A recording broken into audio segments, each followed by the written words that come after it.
Vamos lá, meus irmãos, vamos lá, começando mais uma aula, nossa 8ª aula de Teologia Sistemática 6, matéria de escatologia. Já oramos, como é o nosso costume. Boa noite, graça e paz. Graça e paz. Boa noite, graça e paz. Boa noite, graça e paz. Hoje, enfim, concluiremos o material aqui do nosso querido irmão Gruden. E logo na sequência, depois, semana que vem, eu quero estar pontuando sobre o livro do Pentecoste, os assuntos mais temáticos como a gente vem trabalhando, tá bom? Então, hoje a gente vai estar dando uma mergulhada aqui nesse material do Gruden, do capítulo 41 ao 43. Como é costume, meus irmãos, nossas aulas são gravadas para que vocês possam estar utilizando depois esse material. Gravamos também para os alunos em EAD e gravamos também para abençoar o maior número de pessoas. E quem quiser mais informações, entre em contato conosco. Na descrição aqui dessa aula de hoje tem os nossos e-mails, tá bom? Então, meus irmãos, vamos ler o texto bíblico e vamos trabalhar. Vamos trabalhar em cima desses capítulos, porque esses capítulos têm a ver com o assunto da escatologia, e também quero estar fazendo essa ponte sobre os temas do capítulo, também voltado para a escatologia. Afinal de contas, essa é a matéria. Mas antes de irmos ao material, quero ler um texto bíblico com vocês, 1 Coríntios 15, versículo de número 55. O irmão ou a irmã que quiser, abra aí a sua Bíblia em 1 Coríntios 15,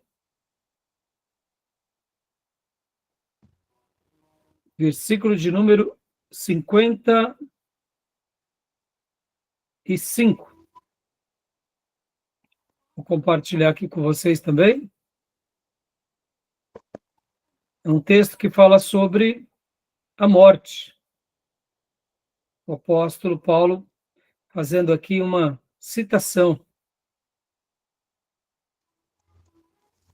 Quero compartilhar. 1 Coríntios 15.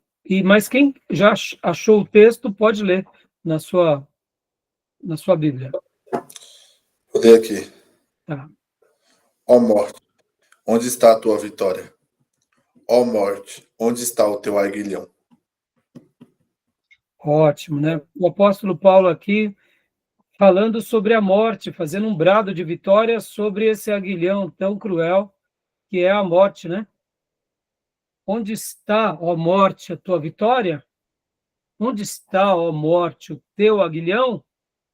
Então, hoje a gente vai falar bastante um pouco sobre a morte, vamos falar sobre o estado intermediário, vamos estar falando sobre, esse é o tema do capítulo de número 41, vamos estar falando também sobre a glorificação e depois a união com Cristo, que são assuntos que têm a ver com a escatologia, tá bom?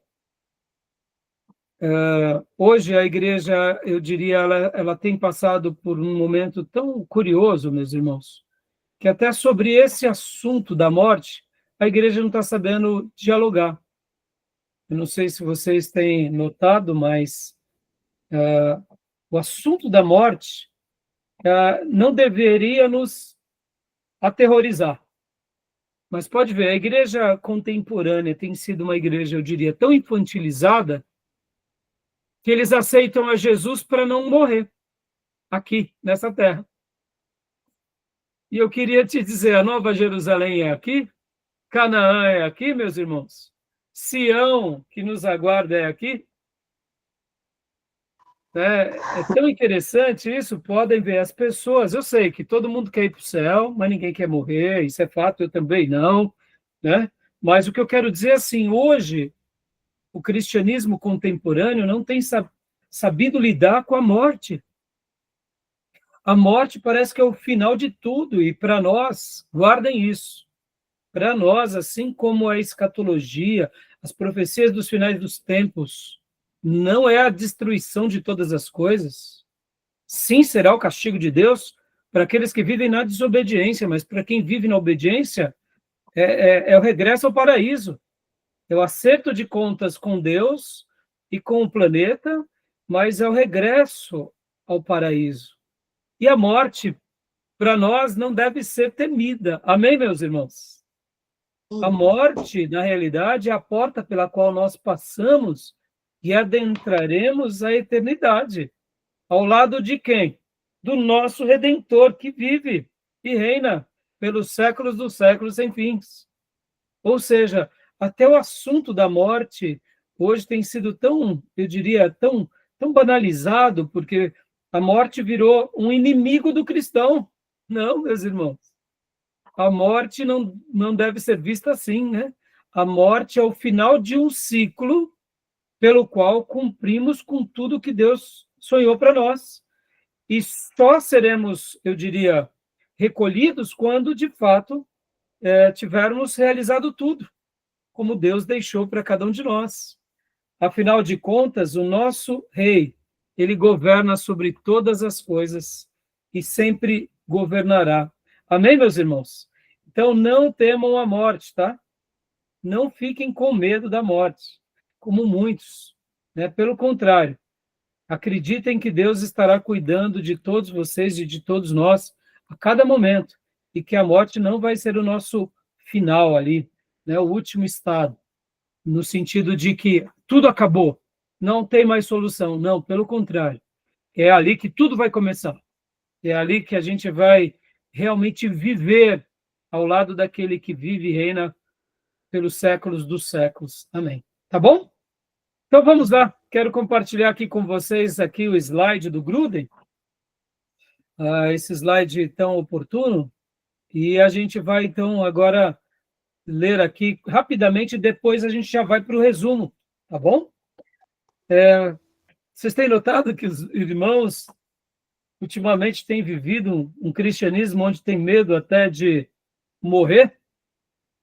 Tem notado ou não, Diego? Irmã Miriam, Tomé, Beatriz, irmãos. Parece que, né, os irmãos não estão sabendo mais lidar com esse assunto tão relevante. E, olha, irmãos, é importante a gente aprender a lidar com ele, viu? Faz parte da vida de um servo de Deus lidar com a morte. Faz parte, como servo de Deus, saber encarar esse momento, né, com maturidade, com serenidade, né, sabendo que Deus, ele está sobre todas as coisas, tá bom? Está cuidando de nós, tá bom, meus irmãos? Diga, Diego. Não, pastor, só para ressaltar o que você falou, que eu tenho até uma pregação sobre essa questão aí, que foi uma coisa que Deus me deu há muito tempo atrás, 1 ano atrás, mais ou menos, que o tema é: o céu deveria ser o maior anseio do cristão. Mas, infelizmente, no dia de hoje, as pessoas têm medo porque, na verdade, até a gente mesmo, né? A gente se encontra, às vezes, tipo, aflito quando fala sobre a morte, porque a gente está amando muito esse século que a gente está vivendo, né? Exatamente, Diego. Por isso que eu estou fazendo esse comentário e dando dizendo essas palavras, né? Assim como um destaque para mostrar que não deveria ser assim, né, Diego? Não deveria ser assim. Deveria ser o oposto, né? A morte não deve ser algo que a gente tenha medo de viver. Pelo contrário, a gente tem que ter esse santo contentamento de que a nossa vida está nas mãos de Deus e que nós estamos ao lado do Senhor e que o Senhor está nos conduzindo, Ele vai nos conduzir, Ele vai nos guiar, Ele vai nos ajudar e que a gente não tem nada que temer, né? É isso aí. Né? E por que eu estou falando tudo isso agora, irmãos? Olha, enquanto eu fazia minha lição de casa ontem, né? Eu dei muita risada porque eu tenho falado bastante sobre esse evangelho romantizado, esse evangelho mar de rosas que tem sido pregado por muitos pastores e pregadores, né? E eu tenho usado uma frase do Jesus fofinho, né? Um evangelho do Jesus fofinho. E aí, quando eu fazia a minha lição de casa, eu dei muita risada por isso, porque na igreja do Jesus fofinho, olha só, abre aspas, na igreja do Jesus fofinho, até o diabo é bonzinho. Fecha aspas. Porque Jesus é tão fofinho e o diabo não é mau, né? Então, como você disse, Diego, E os irmãos estão esperando viver Canaã celestial aqui, nessa vida, nessa existência. E eu quero lembrar, irmãos, que nós somos peregrinos e que possamos ser achados como os escritores de Hebreus 11, aqueles pelos quais essa terra não é digno. Amém? Ou seja, ter uma vida nessa dimensão. Tá bom? Então, vamos lá, meus irmãos, vamos trabalhar aqui em cima do estado, a morte e o estado intermediário. Tá bom? Leia para nós, Beatriz, por gentileza. A morte e o estado intermediário. A morte não é um castigo para os cristãos, em Romanos 8:1. Em um mundo caído, a morte é o desfecho da vida. 1 Coríntios 15, do 24 ao 26. Deus usa a experiência da morte para completar a nossa salvação. Romanos 8:1, Hebreus 12:6 e Hebreus 10:11. Que a Bíblia nos ensina. Então, a Bíblia nos ensina isso, que a morte não é o castigo. Por isso, Diego, que as suas palavras e a minha introdução aqui, lendo esse texto, é para nos fazer pensar que tipo de cristianismo queremos. E aqui, meus irmãos, vamos lá, virar a página, deixa eu até mencionar algo aqui importante. Não estou dizendo que a gente não vai querer ter uma vida de qualidade, não vamos conquistar as coisas, não vamos estudar. Não, meus irmãos. A nossa vida aqui é um presente de Deus que a gente tem que vivê-la no máximo do nosso potencial. Ou seja, vamos prosperar o máximo que pudermos, vamos aprender tudo que Deus deixou para nós, vamos fazer boas obras, expandir o reino. Ou seja, enquanto estivermos aqui, façamos o nosso melhor para Deus, para nós, para a nossa família, para a nossa igreja local, para a sociedade, ou seja, sejamos cristãos com C maiúsculo em tudo. No entanto, sabendo que, enquanto estamos aqui e conseguimos tudo isso, somos mordomos dele, vivemos para a glória dele. E, como mordomos, também somos peregrinos, em busca da Canaã celestial. Não façamos dessa terra e das bênçãos de Deus a herança da nossa vida eterna, porque não é, tá bom? Então, o que a Bíblia nos ensina sobre a morte? Que a morte não é um castigo para nós. A gente vai voltar já no resumo, vamos ler tudo isso, né? E é muito importante a gente se lembrar disso, porque em um mundo caído, a morte é o desfecho da vida, claro, né? Porque pecamos, somos pecadores, ou seja, vamos sofrer o fruto do nosso pecado. Mas até mesmo a morte, ela é um ciclo que tem que ser encarada. Como eu disse, irmãos, eu gosto de usar o termo, talvez vocês já me ouviram falar, eu vejo a morte como a grande promoção. Nós seremos promovidos, meus irmãos. E que o nosso último respirar seja na presença do Altíssimo, temendo a Ele e amando. Que aí a gente é promovido. Para onde? Para a glória. Coisa linda, não? Então, né, é um assunto tão simples, mas ao mesmo tempo tão desafiador, né? Continua lendo para nós, Beatriz. Só leia o primeiro texto do versículo, tá? O que a Bíblia nos ensina sobre isso? Pode ler para nós, filha? A nossa experiência da morte completa a nossa união com Cristo. Romanos 8:17. Nossa obediência a Deus é mais importante do que a preservação da nossa vida. Em Atos 21:13. Ou seja, né, a nossa morte, por isso que eu disse há pouco sobre a promoção, ela será essa experiência que passaremos dessa vida para a vindoura, na presença dele. Charles Spurgeon, certa ocasião, ao escrever, ele disse que se ele pudesse escolher um lugar para ele morrer, ele gostaria de morrer pregando. Porque, segundo o príncipe dos pregadores, no momento da pregação, era o momento mais glamouroso dele, onde ele desfrutava de toda a presença de Deus diante da congregação. Então, ele dizia o seguinte, que se alguém fosse recolhido numa hora como essa, enquanto faz a obra de Deus, né, dedicando seus dons e talentos, e no caso dele, porque ele era um pregador exímio, Então, ele via a graça de Deus ali sendo manifesta nele e por meio dele. Então, ele dizia que se ele morresse, né, num momento como esse, era como se ele literalmente passasse por uma porta e adentrasse na eternidade. Eu acredito que cada um que tem um dom pensa dessa forma.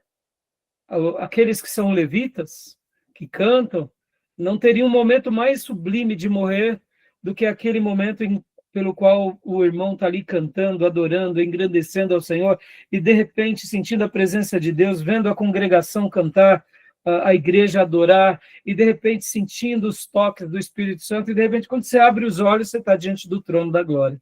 Porque é essa experiência que completa a nossa união. Então, é fantástico pensar na morte sobre essa questão. Nesse ponto, o segundo ponto que a Beatriz leu, que fala que é mais importante a nossa obediência do que a preservação da vida, dando essa ideia que essa vida que temos aqui, física, que é importante, ainda não é nada comparada à vida eterna. Logo, se um dia precisássemos dedicar a nossa vida como um incenso agradável a Deus, para poder honrar e enobrecer o Senhor, o texto sagrado vai nos ensinar, né, em Atos, em 2 Coríntios, os apóstolos e os discípulos vão nos ensinar o seguinte: vale a pena, porque aquela vida será para sempre e ela é muito melhor do que essa vida. Mesmo sabendo que essa vida com Cristo já é algo fantástico, né? Então, continue para nós, filha, por gentileza. A morte. Esclarecimentos bíblicos. Nossa própria morte. O Novo Testamento incentiva-nos a ver nossa própria morte não com temor, mas com alegria na esperança de estar com Cristo. 2 Coríntios 5:8. A morte dos amigos e parentes cristãos. Experimentamos verdadeira tristeza, mas acompanhada também de alegria pelo fato de eles terem partido para estar com o Senhor. Em Atos 8:2. A alma dos cristãos vai imediatamente para a presença de Deus. A morte é a interrupção temporária da vida no corpo e a separação da alma do corpo. Quando o cristão morre, o corpo permanece na terra e é sepultado. No momento da morte, a alma ou o espírito vai imediatamente para a presença de Deus, em 2 Coríntios 5:8. Amém. Esses textos nos ensinam, e essas frases, a realmente confiarmos em Deus diante desse fato, né? Tanto na nossa morte, quanto na morte de alguém, e sabendo que quando a gente parte daqui, a gente já vai descansar diretamente nos braços eternos do Senhor. Alguém já disse, meus irmãos, uma frase bem interessante, que é a seguinte: que quem morre não sente, porque a morte ela é percebida por aqueles que estão vivos. E, de fato, é bem curioso isso, porque o peso da morte, a dor da morte, ela é sentida por aqueles que estão vivos, por aqueles que choram a perda. Porque quem parte já descansa em Deus, né? Então, é curioso isso e é bem emblemático, porque assim como nós sentimos a dor por estarmos ali no luto de alguém que amamos, a gente acha que aquela pessoa, ela continua com dor, né? Ou seja, ela sente a nossa dor, né? Mas, na realidade, quando ela parte, e ainda mais como um servo de Deus, ela já descansa, né? Descansa no seio de Abraão, né? Então, é bem interessante isso, tá bom? Então, alguma dúvida, alguma pergunta até aí? Então, continue para nós, Beatriz, por gentileza. A Bíblia não ensina a doutrina do purgatório. O fato de que a alma do cristão vai imediatamente para a presença de Deus não significa que existe algo como o purgatório. Em 1 Tessalonicenses 5:23. Só uma pausa. A gente já vai ler o resumo, vai ser super interessante. A doutrina do purgatório, ela não tem base bíblica. Ela também vai nascer de uma base apócrifa para sustentar uma tradição e para sustentar ali uma religião repleta de complacência. Mas a gente vê que a ideia do purgatório ele é até herético. Por que é herético? Porque você precisa completar o sacrifício de Cristo. Ou seja, o sangue de Jesus não é suficiente para te salvar, para te perdoar. Precisamos de obras e precisamos de tarefas para completar aquilo que Jesus na cruz não completou. Percebam como isso é sutil, não é? Então, a gente vai já ver o que o autor deixou escrito, para que a gente possa realmente estar imune a essas heresias, tá bom? Pode ler, Beatriz, por gentileza? A Bíblia não ensina a doutrina do sono da alma. O fato de que a alma dos cristãos vai imediatamente para a presença de Deus também significa que a doutrina do sono da alma está errada. Mateus 9:24. Isso. Dando essa ideia, porque essa era uma ideia que alguns grupos protestantes fizeram questão de defender. Não é que seja muito, vamos dizer assim, herético, né? A pessoa está descansando, mas qual é a ideia? Que quem morre, ele está dormindo, ou seja, ele está aguardando aquele dia do grande julgamento. Pastor, quem crê assim, tem nenhum problema. Mas quando a gente vai examinar, de fato, a Bíblia, a gente nota que Deus é o Deus de Abraão, é o Deus de Isaac, é o Deus de Jacó. No Monte da Transfiguração, apareceu para Jesus quem? Moisés e Elias, e ali conversavam com eles. Ora, se a doutrina do sono da alma fosse algo bíblico, o próprio Deus deixaria isso claro. Isso não está claro nas Escrituras. As citações, por exemplo, de Eclesiastes, dá uma ideia mais humana, porque só explicando algo aqui para vocês, irmãos, o texto de Eclesiastes, ele vai trabalhar muito naquela ideia do ser humano aqui nessa terra, debaixo do sol. Pode ver que esse é um termo que Eclesiastes usa com muita frequência. Então, os textos de Eclesiastes vai falar muito sobre a nossa experiência aqui, de trabalhar, de desfrutar da vida, com a mulher pela qual era da nossa juventude, ou seja, mostrando que a gente tem que aproveitar a vida aqui, porque se morrermos, estaremos sepultados. Não tem mais o que se fazer depois da morte. Então, quando Eclesiastes 10 esse destaque, ele não está dizendo, literalmente, da alma, ele está falando da condição humana. Tá bom? Então, essa ideia do sono da alma, eu diria, não é a melhor. Eu, particularmente, não creio nela, tá bom? Só passando para vocês. Mas algumas correntes evangélicas até pensam sobre isso. Totalmente diferente do purgatório, tá? Quem pensa no sono da alma não está negando, né, a obra de Jesus, só está dizendo o seguinte: quem morre fica descansando em Deus até o dia do juízo, ou seja, ele está num sono profundo, ininterrupto, até o grande juízo, tá bom? Diga, Miriam. Então, pastor, é sobre Eclesiastes, que fala que o espírito da gente volta para Deus. Nenhum problema. Não vai ser isso que vai acontecer? Então, a gente vai, o espírito nosso vai voltar para Deus e o corpo vai ficar na terra dissolvendo. Nenhum problema. Ele vai ficar sendo comido pelas tracinhas, larvinhas, e aí vai até o grande dia da ressurreição. Ou seja, o nosso espírito continua vivo. Percebam que o rico e Lázaro, eles conversam entre eles ali no que disse Jesus. Então, essa é a ideia bíblica, de que há um lugar que é intransponível. Aquele que está vivendo diante de Deus está no seio de Abraão. Aquele que morreu e não seguiu a Deus está num lugar de tormento. Mas ele não está dormindo. É o espírito ali. Ou, se a gente pudesse dizer, é a alma da pessoa que foi a Deus. Mas e o corpo, irmã Miriam? O corpo, enquanto isso, está sendo, eu diria, carcomido, tá, filha? Pastor, Né? a minha sogra, ela antes de falecer, ela ficou uns dias aqui em casa, né? Então, ela ficou nesses dias, ela ficou muito ruim. E ela, uma situação que eu fiquei assim olhando, que ela falava assim para mim, que ela viu o corpo dela lá, o corpo dela deitado. E aí eu falava assim, mas como você tá vendo o seu corpo deitado? Ela falou, ai, é uma coisa tão estranha, eu me vejo eu deitada ali. E aí eu quero me mover, mas o meu corpo não se move.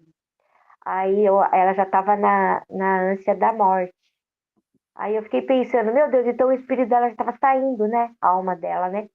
Irmã Miriam, tem mistérios, assim, dos mais emblemáticos quando Deus está chamando uma pessoa. Tem coisas que somente lá na eternidade a gente vai saber, e vai saber como foi, como aconteceu. Alguns casos pode ser delírio da pessoa, por causa da velhice, mas tem casos, assim, por exemplo, irmãos, pessoas que estão em coma, irmãos, literalmente em coma, tem experiências assim espirituais, depois que elas voltam do coma, elas relatam, elas comprovam. Por exemplo, irmãos, eu fui orar por uma senhora que era a nora de um amigo. Enquanto estávamos ali trabalhando na bolsa, o Gabriel chegou para mim e falou: ai, a minha sogra está ruim. Ela teve aneurisma, ela está na UTI e tal. Aí eu falei: quer que eu vou orar por ela, Gabriel? Ele falou: eu quero, pai. Aí ela ligou lá para a família e tal, eu fui vê-la no hospital. Meus irmãos, assim, foi uma cena forte, fortíssima. Essa senhora teve um aneurisma, ou foi um AVC, não me recordo agora, e ela morava num condomínio ali na Vila Mariana, e o que aconteceu? Ela, por morar ali no condomínio, quando ela passou mal, que ela caiu, a filha dela já chamou o vizinho, que era do INCOR, algum hospital ali na região central, que em questão de minutos já levaram, né, por um desses hospitais ali da região central. E ali viram que era um aneurisma, logo quando chegaram na emergência, e os médicos abriram a cabeça dela. Então, quando eu fui orar por ela, era até um pouco forte, né, de falar, porque se olhava assim para ela, imagina, ela tinha aqui a cabeça, um fundo assim, irmãos, imagina, um buraco aqui, assim, como, sabe a moleira de uma criança? Moleira de uma criança. E ela falou assim: ó, pastor, não liga por mim não, mas é porque jogaram fora o meu crânio. E aí agora eu vou fazer um implante, né? E ela sóbria, viu, irmãos? Bom, resumindo, como que foi? Ela chegou no hospital e ela disse que quando ela chegou, o corpo dela não respondia, ela estava, segundo os exames médicos, afetando que ela teve um problema e precisavam abrir a cabeça dela na hora. Só que ela não tinha mobilidade, fala, não tinha nada, mas a mente dela estava funcionando. E olha só, vocês não vão acreditar o que aconteceu. Enquanto os médicos estavam ali, eu falei: mano, por que jogaram fora o seu crânio? Ah, por quê? Vou te explicar, pastor. Porque é o seguinte, quando se faz um aneurisma, como que os médicos procedem? Eu não sabia disso. Eles abrem, né, eles cortam, né, né, ali a parte superficial e depois vem com aquelas, né, com aquele, literalmente aquela serra, né, de cortar o crânio, arrancam o crânio. E eu falei: eles não guardam? Ele falou: não, pastor, eles abrem ou na lateral da pessoa, geralmente na barriga, e colocam aquela parte do crânio dentro da pessoa. Fecham, né? E eu falei: mas é assim que... Eu não sabia disso. E depois, eu pesquisando, os médicos fazem isso, porque o corpo nosso, ele preserva os ossos. Olha que interessante, irmão. Eu não sabia. Então, depois que a pessoa, se ela se recuperar, eles abrem e tiram, né, da parte do abdômen e colocam de volta. E aí o próprio organismo faz o trabalho de unir. Bom, eu desconheço, né, desses detalhes, mas ela me contou tudo isso, e eu falei: mas e aí? E aí que eu estava tão ruim, pastor, que os médicos começaram a fazer aposta. E essa daí não escapa, não. Não, ela vai escapar. Bom, eu sei que tinham vários médicos e só um que disse que ela escapava. Todos os outros não. E o quadro dela era um quadro tão sério que, se eles gastassem algum tempo para abrir a barriga, para colocar, para costurar, talvez ela morresse. Então, eles pegaram e jogaram no lixo. E ela, enquanto acontecia tudo isso, ela estava sóbria, irmãos. E tanto é que depois que ela volta, ela ouve os médicos e aí ela acorda, né? Que foi já um milagre ela ter acordado. E ela vai falar com os médicos. Ela fala: foi o senhor, né? O senhor que apostou em mim, que eu ia recuperar, né? O médico foi assustado, e estavam os outros médicos ali diante dela. E todos vocês duvidaram, né? Irmãos, imagina, os médicos ficaram assim, palidecidos, né? Mas como que a senhora sabe de tudo isso? Falei, não, porque estava ouvindo tudo, mas eu não conseguia reagir. Então, Miriam, tem coisas assim que você citou a sua sogra, tem coisas que pode ser espiritual, tem coisas que pode ser física, mental, psicossomáticas, eu não sei. Tem muitos mistérios, sabe, Miriam? Então, estou contando essa história porque quando eu fui orar por essa senhora, ela estava bem, já estava se recuperando, e um buracão aqui, era como se ela tivesse tomado uma pancada, né? E eu falei, mas e o seu cocoroco, né? O seu crânio? Eles jogaram no lixo, pastor. E aí a gente deu muita risada, eu preguei o evangelho para ela, e etc e tal. Foi uma experiência, assim, né, maravilhosa ali, sóbrio, mas depois de um AVC assim violento, um aneurisma. Você acredita? E agora estava orando para ela ter uma boa recuperação e para ela voltar à sua vida, né? Então, assim, irmãos, tem cada caso de pessoas que saem do coma, que volta à consciência, não consegue, outros... Então, tem coisa que é mistério, irmã. E aqui eu me limito, tá, irmã? Então, eu só sei de uma coisa, irmã. Depois que a gente morre, o nosso espírito volta para Deus, tá bom? E o resto, a gente deixa... Hã? Morreu? Não, irmã, até onde eu soube, ela ficou muito bem. Depois eu perdi o contato com ela, né? Mas até onde eu soube, ela ficou muito bem, né? Então, olha que curioso, né? Irmã Bia, leia para nós o próximo slide, por gentileza. Será que os salvos do Antigo Testamento foram imediatamente para a presença de Deus? Sim, Gênesis 5:24. Dá uma pausa aqui. A gente já vai ver, irmãos, que eles tinham uma ideia, né, sobre esse ponto muito curioso. Aqueles que morreram no Velho Testamento, a gente vai ver nos slides, né? Havia até um termo em latim de uma tradição que é o limbus patrum. Limbus patrum, que era um lugar onde ficava, no caso, né, os servos de Deus do Antigo Testamento. Essa era uma teoria que a Igreja Católica desenvolve, que depois eles acabaram desconsiderando essa posição. Mas nós não pensamos assim, tá bom? A gente já vai ver sobre essa questão. E pode ler o segundo, Beatriz? Devemos orar pelos mortos? Não. Pelo fato de que a almas dos salvos vão imediatamente para a presença de Deus, mostra que não devemos orar pelos mortos. 1 Coríntios 3, 12-15. Ou seja, meus irmãos, jamais. Dia 2 de novembro é considerado dia de finados. Dia 1º de novembro é chamado para os católicos o dia de Todos os Santos. E dia 2 é o dia de finado. É com muita tristeza que dizemos que as práticas do catolicismo, inclusive ao orar para um santo, qual é a ideia deles? Há pouco, nós oramos iniciando essa aula, não foi? E ali eu fiz eu falei para vocês, eu fiz a pergunta, tem algum pedido de oração?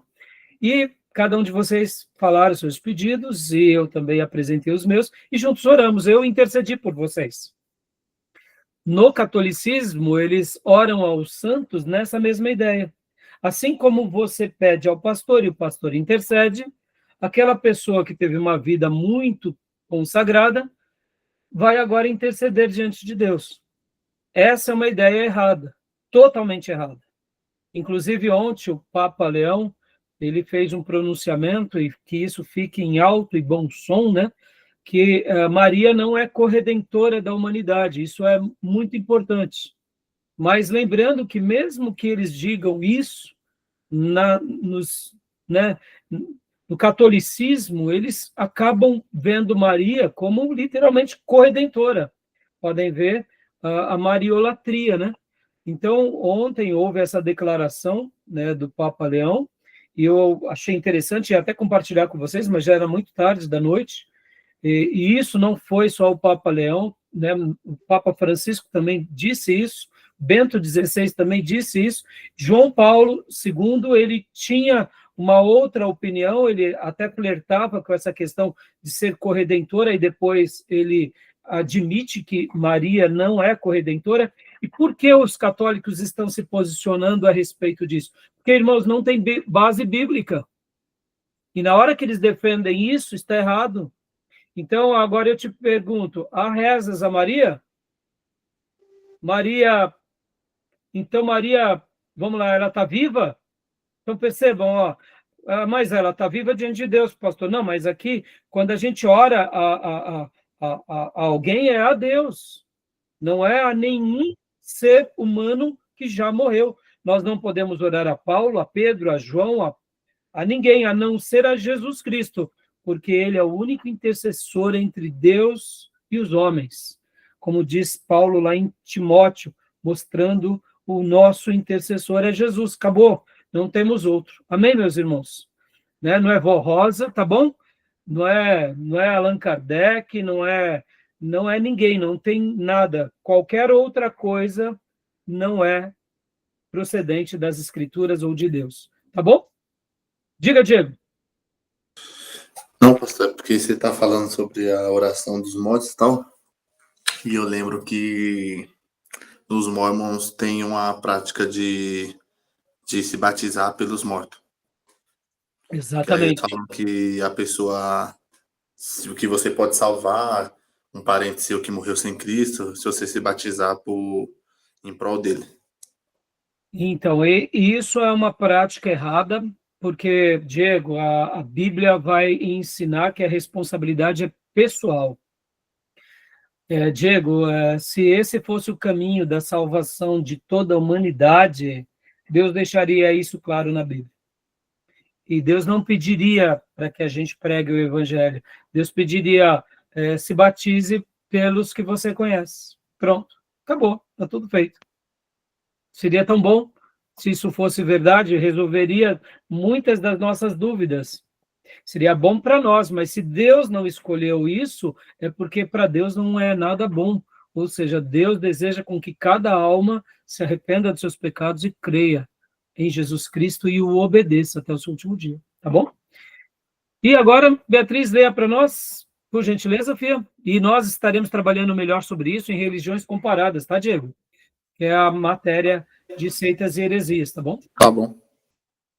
Você tem alguma dúvida, Fiote, sobre isso? Não, pastor, só hoje eu entendo, mas na época é que também eu sempre essa questão de igreja assim, pastor.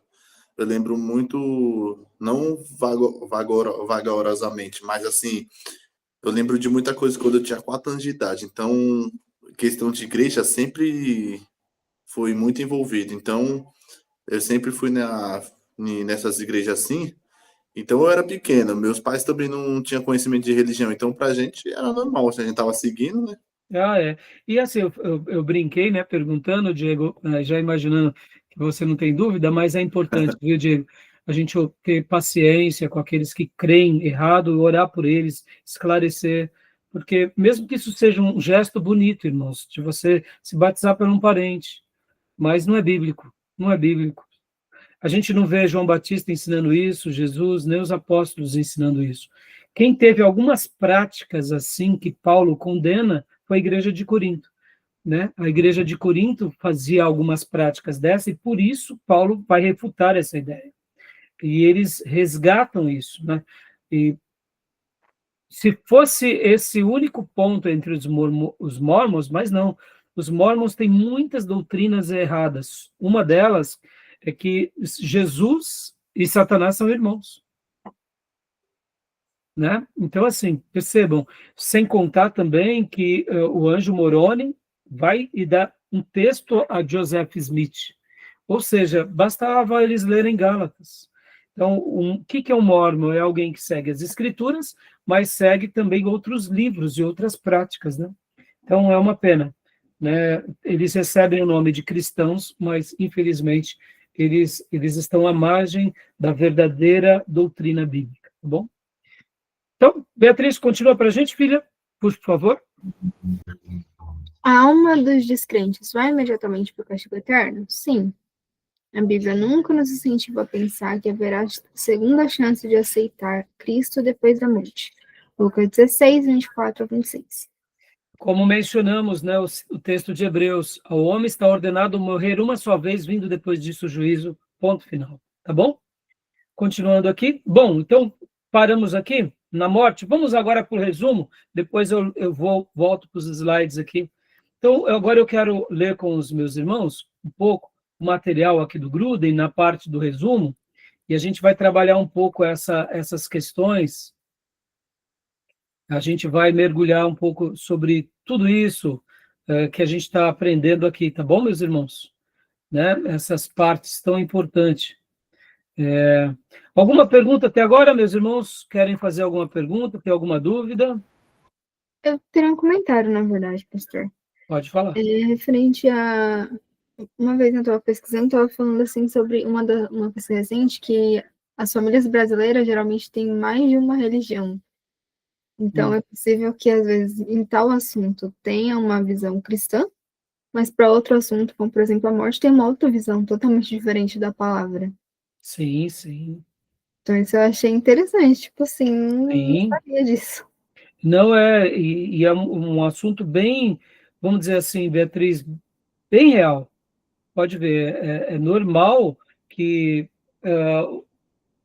vamos supor, né? Vamos pegar um exemplo aqui, Beatriz. Qual que é o nosso pano de fundo, né? Qual é o nosso grande pano de fundo?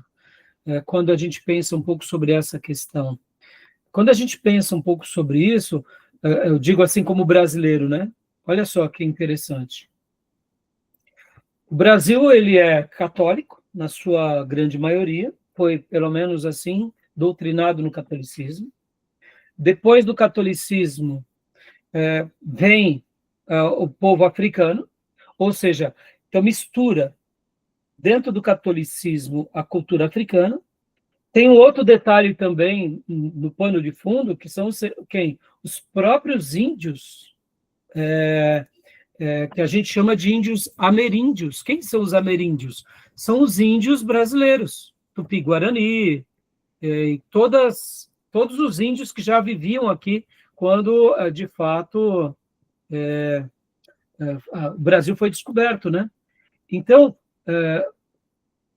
parece simples quando a gente fala, mas a nossa matriz religiosa, ela é católica, depois ela passa para o africano, aí depois ela também tem os índios nativos, que são os ameríndios, e aí, com o tempo, né, a gente foi influenciado não só pela matriz africana, mas pelo espiritismo, e mais recentemente o protestantismo chega na nossa nação 1800 e pouco. Calvino enviou missionários aqui, mas eles foram mortos. Ao longo dos demais séculos, alguns missionários chegaram no solo brasileiro, mas também foram mortos, ou morreram de pragas, ou foram literalmente assassinados. Mas a igreja protestante, ela é estabelecida no país em 1800, se não me falha a memória, 1835, 40, só ali começam a chegar os primeiros luteranos, depois chegam os presbiterianos, batistas, e olha, perceba, nós temos 150 anos de história, Beatriz, como protestante, entendeu? Então, hoje, quando a gente fala, né, por exemplo, exatamente o que você disse, a gente está falando sobre algo, de repente a nossa família é toda misturada, né? Então, pega um pedaço de uma coisa, um pedaço de outra coisa, uma orelha de outra coisa, e quando vai ver, faz uma celeuma, né? E hoje, para piorar um pouquinho mais, o protestantismo, né, do Jesus fofinho, aí piorou mais ainda, porque tudo pode, né? Tudo está liberado, né? Como eu disse, na igreja do Jesus fofinho, até o diabo é bonzinho, né? Até o diabo é bonzinho, entendeu? Aí complicou tudo. Então, perceba o nosso dever aqui. O nosso dever como igreja de Jesus. A gente não vai sair dando bravatas, apontando o dedo, né? Mas a gente tem que pregar o evangelho puro. Só ele. Senão as pessoas vão continuar, né? Nessa bagunça religiosa, né? Tá bom? Vamos lá, vamos ler um pouco aqui, meus irmãos, o resumo do Gruden, né? O resumo é bem legal, essas partes aqui. E por que a gente vai agora mergulhar um pouco aqui nos resumos, né, irmãos? Porque a morte e o estado intermediário é um assunto muito importante, né? É um assunto que a gente deve tratar, deve pontuar, deve deve conhecer, deve saber, e não deve temer, tá, meus irmãos? A gente não tem que ter medo disso, tá bom? Não tem que ter medo de forma alguma, né? Tá bom? Alguma pergunta, alguma dúvida? Ó, percebam, irmãos, a gente está trabalhando de escatologia, mas a gente está indo na doutrina do que importa a escatologia, né? A gente não está filosofando aqui nos nossos quadros. Lembra aquela pintura, né? Aquele desenho que a gente já trabalhou anteriormente, né? No mapa, o plano divino através do século. Deixa eu compartilhar mais uma vez aqui com vocês.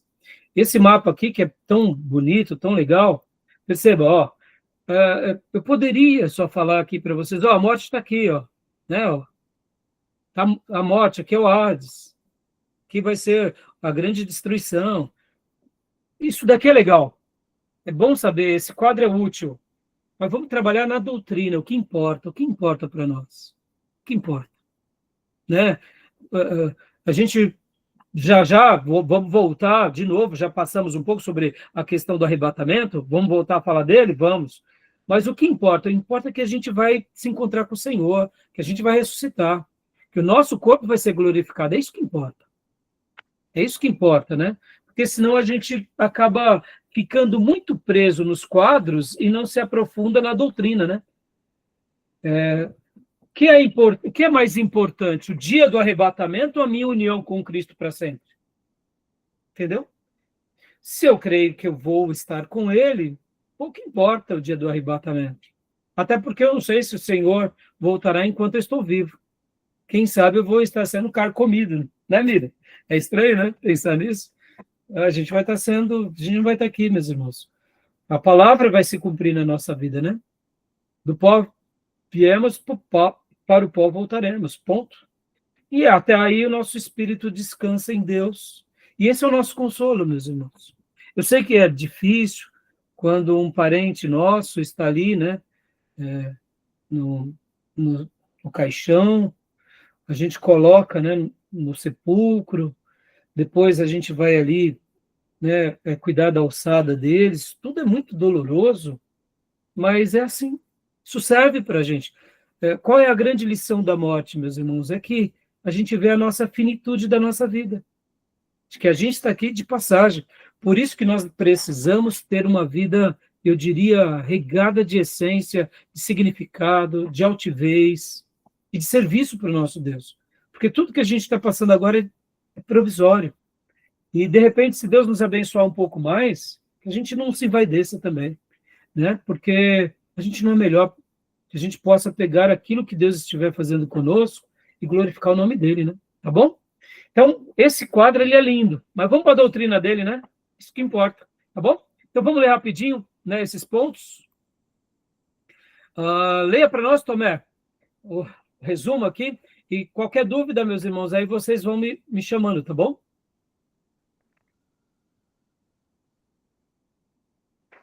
Pode ler, Tomé, por gentileza. Opa.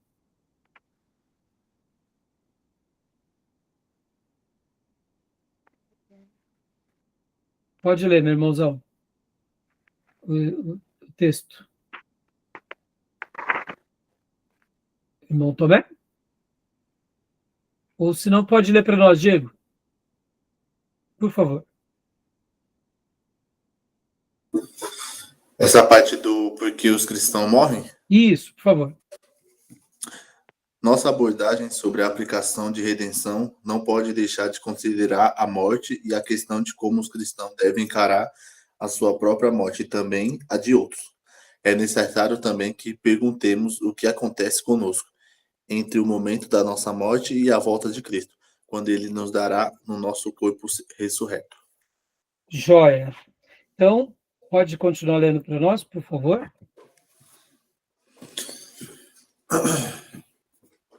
A morte não é um castigo para os cristãos.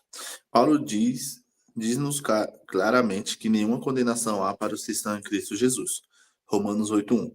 Toda a pena dos nossos pecados já foi paga. Portanto, embora saibamos que os cristãos morrem, não devemos ver a morte do cristão como um castigo de Deus, ou como resultado da punição devida do nosso pecado. É verdade que a morte é a punição do pecado. Todavia, essa punição não se aplica mais a nós. não em termos de morte física, nem em termos de morte espiritual ou separação de Deus. Tudo já foi pago por Cristo. Portanto, se queremos entender por que os cristãos morrem, devemos procurar alguma outra razão que não seja o castigo dos nossos pecados. Amém, meus irmãos? Isso é fundamental, tá? A gente não tem que ter medo, viu? E saber que a morte não é punição para nós, tá bom? Lembra que na última aula eu falei muito sobre personificar espírito de morte? Quantas são as vezes que a gente personifica a morte, né? Espírito de morte, ou a gente começa a personificar. Meus irmãos, a morte faz parte da vida. E a gente não deve ver a morte como, né, um final em si mesmo. A gente deve saber que Deus tem um plano e que a morte faz parte do processo da nossa vida. Como eu disse, irmãos, ninguém quer morrer. É óbvio, né? Mas, ao mesmo tempo, a gente tem que estar seguro do quê? Se o Senhor chamou alguém, é porque ele já cumpriu com a missão dele. Os planos e propósitos de Deus já se cumpriram. É óbvio, irmãos, que nós estamos sujeitos a essa vida. Nós estamos sujeitos aos acontecimentos. Mas nós não podemos nos esquecer que sobre um filho de Deus nada acontece que Deus antes não tenha permitido. Descansa em cima dessa promessa. Pastor, houve um acidente, o irmão estava em pecado. Fujamos dessas tolices e desses julgamentos. Se aconteceu algo bom, ou quem sabe difícil, descansemos em Deus. Agora, é claro, né, meus irmãos, assim como Deus nos deu liberdade, nós sofremos quando um dos nossos escolhe caminhos de morte, ou seja, eles antecipam a sua vida, eles vão ao encontro do que é perigoso, né? Deixa eu até dizer aqui, esses dias chegou um jovem no final do culto da nossa igreja e falou: pastor, ora por mim, porque eu vou pular de paraquedas. Eu falei: oh, meu filho, pelo amor de Deus, não tem outra coisa melhor para você fazer, não, filho? Aí, o que o pastor faz numa hora dessa, meus irmãos? A gente vai falar: não pula, né? Entenderam? O menino quer pular de paraquedas, eu não vou impedir, ele é adulto já, né? Não é menino mais. Mas eu falei: ô, filho, juízo, filho. Aí, e de fato, ele não foi, pulou de paraquedas, né? Foi ele, uma amiga. E, bom, resumindo, graças a Deus, domingo passado ele estava na igreja, então deu tudo certo. Deus ouviu a oração do pastor. Mas eu não vou falar para ele ficar pulando de paraquedas. Está entendendo, meus irmãos? Tem outras coisas melhor para a gente fazer, não é, Miriam? Né? Esses jovens, sabe, que querem uma aventura radical, eu sei que deve ser emocionante, e alguém até, né, domingo passado, eu perguntei para ele: e aí, filho, como que foi? Pô, pastor, foi legal, uma adrenalina, não sei o quê. Aí teve um outro jovem que perguntou: e aí, pastor, tem coragem? Não, filho, não é para mim, não. Só se for para salvar a vida, for uma coisa assim, não tem outro jeito. Tenho que pular de paraquedas porque alguém está me empurrando, mas senão eu não vou pular de paraquedas. Tipo assim, existem outras coisas. Está dando risada, né, Miriam? Então, assim, tem coisas, né? É de rir, né, Miriam? Esses jovens, né? Então, tem coisas, irmãos, que a gente sabe, né? A morte não é um castigo, né? E a gente deve ver a vida dessa forma. E aqui fica um acréscimo, tá, meus irmãos? Não julguemos quem praticou o suicídio, tá bom? Nós somos contra o suicídio, mas existem irmãos que acabam, eu diria, sendo muito insensíveis contra alguém que pratica o suicídio.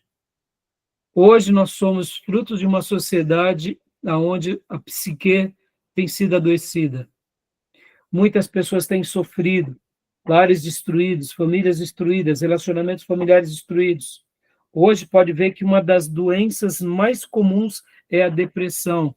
Meus irmãos, não subestime quando você ver alguém que está com depressão, tente ajudá-lo, não julgue, porque hoje somos fruto de uma sociedade onde a depressão é comum.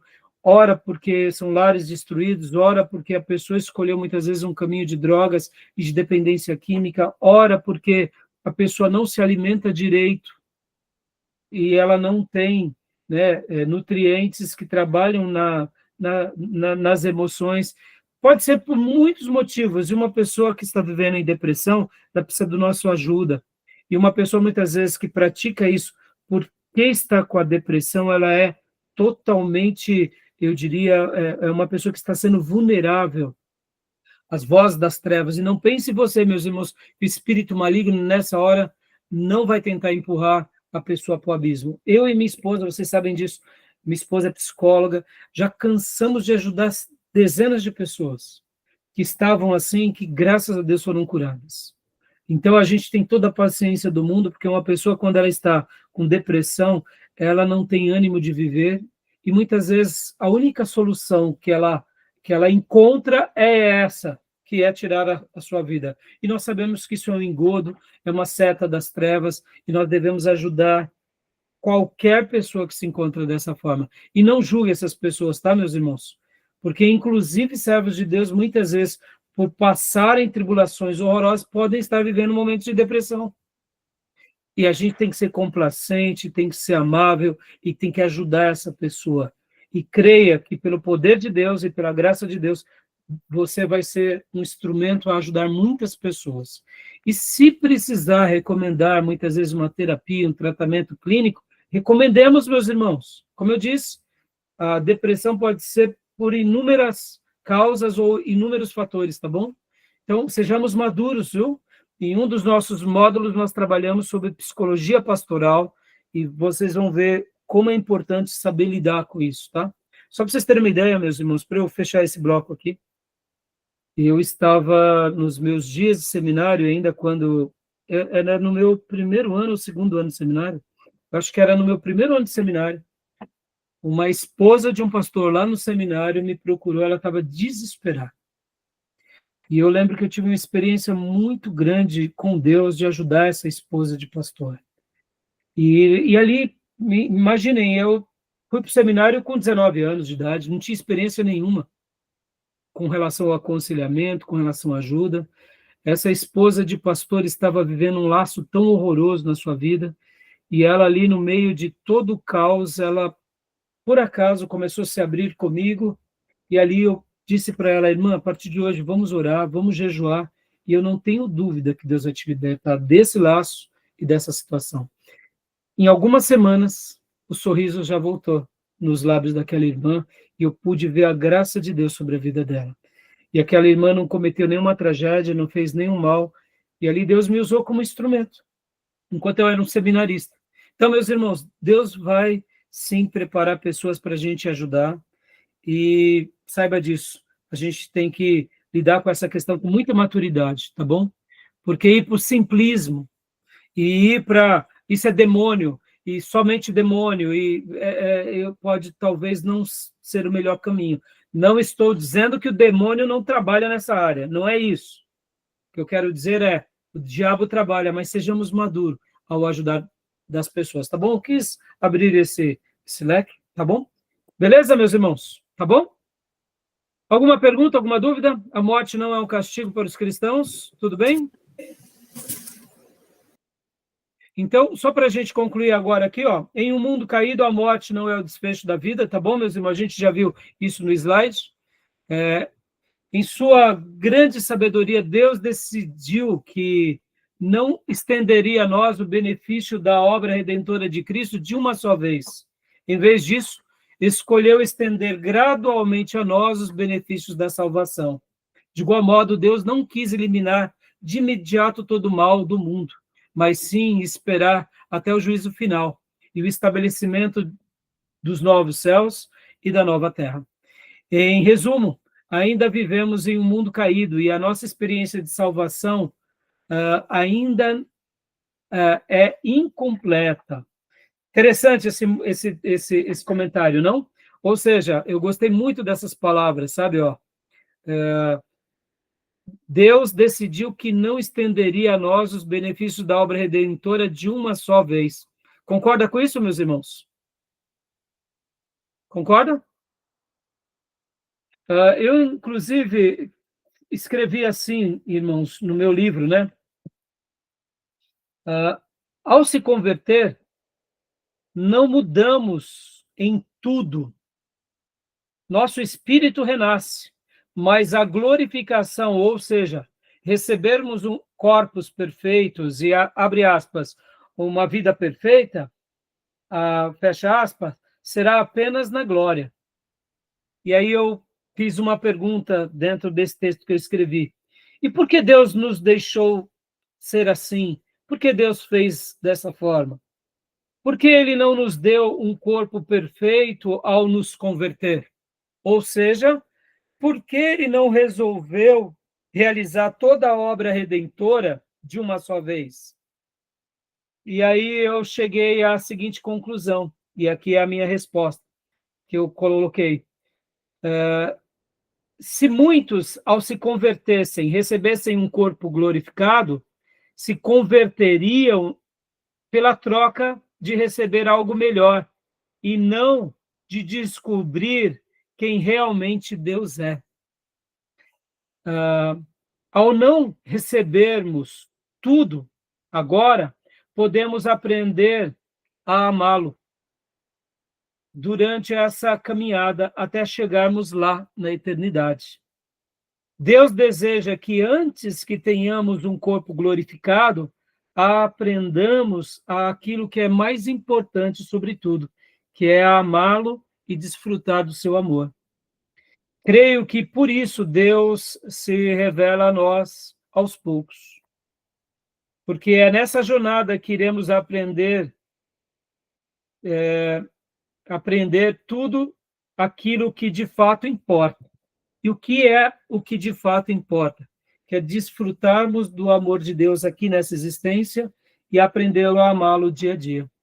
Então, de fato, eu acredito nisso, né? A obra da redenção, ela é perfeita e completa, mas os benefícios dessa obra redentora são desfrutados paulatinamente, e não de uma só vez. E eu, particularmente, acredito no que eu acabei de escrevendo aqui e citei a vocês. Eu acredito que o grande projeto de Deus não é nos dar um corpo. Porque, irmãos, pensem assim, eu me converto agora, eu já tenho um corpo glorificado. Tá bom, muitos queriam isso. Não por causa do Redentor, mas por causa da troca. Eu deixo de ter esse corpo e terei um corpo glorificado. Aí eu pergunto, para que ter um corpo glorificado se eu não irei amá-lo por toda a eternidade? Então eu entendo que Deus deixou algo reservado para nós, que é desfrutarmos da redenção paulatina, porque é nessa caminhada que nós desfrutamos do quê? Daquilo que realmente importa. O que importa, irmão? É aprender a amá-lo e aprender a se enxergar amado por ele. Aí sim terá sentido ter um corpo glorificado e adorá-lo por toda a eternidade. Por quê, meus irmãos? Olha que interessante aqui. Lembram que Deus criou os anjos, como trabalhamos nas últimas aulas? Deus trabalhou os anjos perfeitos? Ora, houve rebelião dentro daqueles pelos quais ele criou perfeito? Ou seja, se um corpo perfeito pôde se rebelar, em outras palavras, se um corpo perfeito pôde escolher não mais amá-lo e obedecê-lo, eu quero acreditar que a obra da redenção só tem sentido em nós quando a gente aprende aquilo que realmente é o mais importante, é o principal, que é aprender a amar a Deus sobre todas as coisas. Porque, como eu disse, irmãos, Deus não quer nos dar uma salvação pela troca, simplesmente pela troca. É por meio de aprender a amá-lo e de aprender a desfrutar do seu amor que haverá sentido a eternidade. Não é verdade? Então, fica aqui esses adendos, né? Porque eu acho que foram muito preciosos para nós, tá bom? Meus irmãos, deu a hora, vamos parar aqui para o nosso intervalo, a gente volta em alguns minutos, podemos? Alguma pergunta? Alguma dúvida? Não? A gente vai correr bastante aqui para a gente concluir hoje esses capítulos, tá? Alguém quer fazer algum acréscimo no que eu acabei de dizer? Pode falar. Eu queria falar sobre o arrebatamento, que nós vamos ser arrebatados, então nós não vamos passar pela morte, né? Porque aqui fala que nós, você falou, né? Que vai permitir passar pela morte, né? Aqui na experiência da morte completa, a nossa Sim. união com Cristo. Então, quem for arrebatado, né, irmã? Quem for. Quem for, né? Aí vai ter um corpo glorificado. pecado, não vai Exato. passar pela morte. Exato. A gente vai chegar lá já já na glorificação. Então, minha irmã, Ok. se a irmã está com medo dos bichinhos comer o corpo da irmã lá na terra, não fica com medo, não. Se Jesus voltar agora, a gente não passa por isso, tá bom? Mas se Jesus não voltar, a gente não vai passar. O pastor também vai passar, viu, meus irmãos? Não tem jeito, não. Mas fique tranquilo que a gente não vai sentir nada, tá, meus irmãos? Porque a gente não vai estar mais aqui. A gente já vai estar com o Senhor lá na glória, né? Nosso corpo não vai sofrer, né? Porque sabe qual que é o grande medo, né, irmãos? É o sofrimento, né? A gente acha que a gente vai sentir a dor, né? Não, não vai sentir, né? Tá bom? A gente já vai estar descansando. Beleza, meus irmãos? Vamos para o nosso intervalo? Para não ficar primeiro bloco muito grande? Joia? Mais alguma pergunta? Não? Então vou parar aqui, tá bom?